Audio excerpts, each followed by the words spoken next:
Merci à vous, très chers internautes et téléspectateurs, de nous rejoindre une fois de plus sur notre chaîne en cette journée du jeudi 24 octobre 2024, dans le cadre de vous informer sur la situation qui prévoit à l'est de la République démocratique du Congo, où se passent réellement les affrontements entre le rebelle du 23 et le résistant Wazalendo qui combattent à côté des forces armées de la République démocratique du Congo contre la guerre d'agression rwandaise. D'abord, abonnez-vous pour l'intégralité de la situation.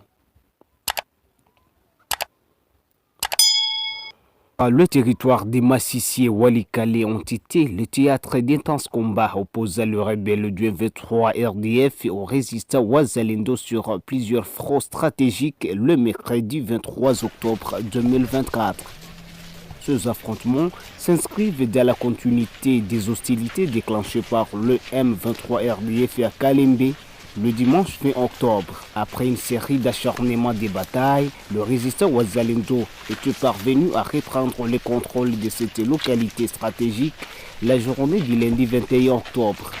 Toutefois, le mercredi 23 octobre, les rebelles du 23 RDF ont lancé une nouvelle offensive, réussissant à reconquérir Kalembe, la zone clé qui ouvre un accès direct au territoire de Walikale, riche à ressources minières au nord Kivu, à l'est de la République démocratique du Congo.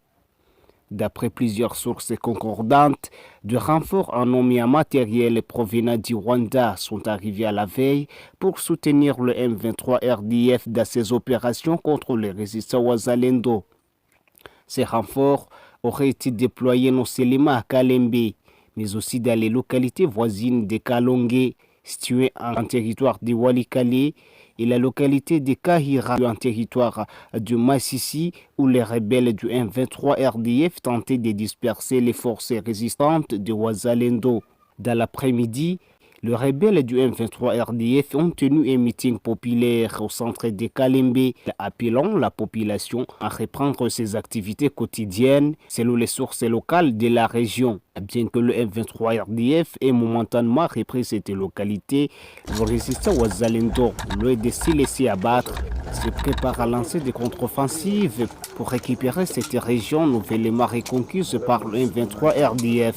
Il est donc probable que d'autres affrontements éclatent dans les heures ou les jours à venir, alors que les résistants se disent déterminés à protéger leur territoire face à l'avancée rebelle. Les tensions dans cette région minière demeurent élevées et la situation reste extrêmement volatile. Des observateurs locaux craignent une intensification des hostilités, tandis que ces deux cas continuent à se disputer le contrôle des zones stratégiques.